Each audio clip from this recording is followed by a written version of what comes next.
Hi there, this is Catherine. Thanks you for listening to my SEO Tips micro podcast.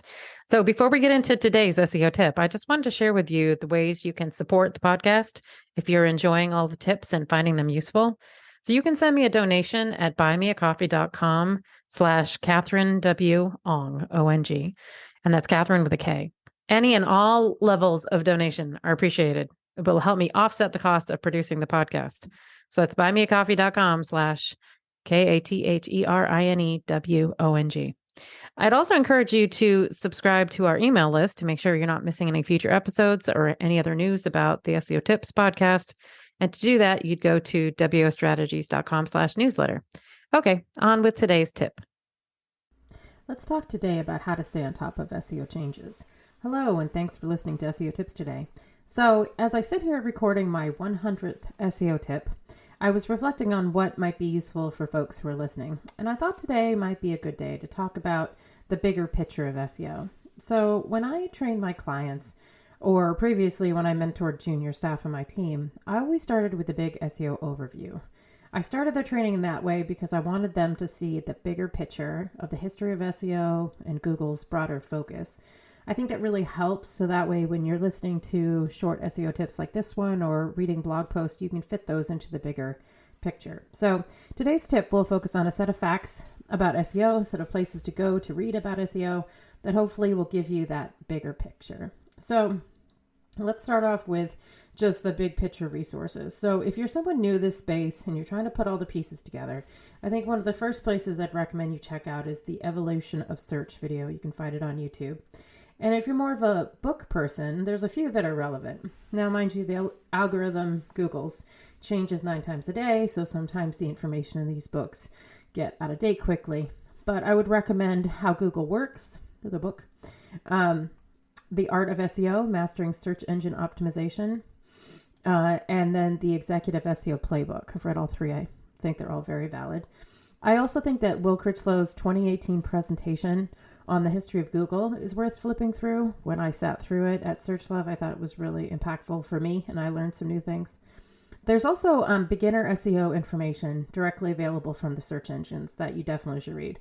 So Google's SEO resources. There's the Google Search Engine Optimization Starter Guide, Google Steps to a Google-Friendly Site, Google Webmaster Central blog. There's Google Webmaster Central office hours, and if you can't attend them live, they record them on YouTube, and DeepCrawl always summarizes them. There's Google Webmaster Tools social channels like Twitter and their help forum, the Google Human Rater guides, and Google also has a course about how to speed up your site called the Critical Rendering Path, which is free. I have links to all these things on my website. So Bing also has SEO resources that are beginner. So they have a Bing Getting Started checklist and the Big Webmaster Help and How-To Guide.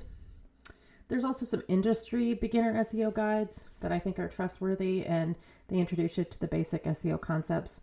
Moz has 2 that I recommend. The Beginner Guide to SEO. They also have a local SEO guide, so that's Moz's local SEO guide.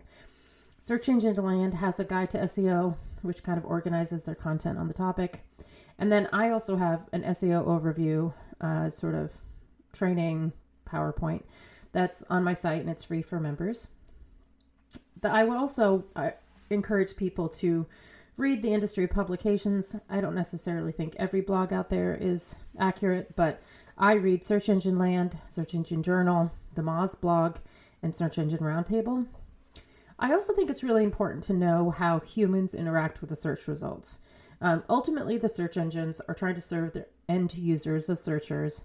And so I think you need to understand how humans interact with computer interfaces. Can be really essential to being good at SEO. So along those lines, I believe these resources are worth checking out.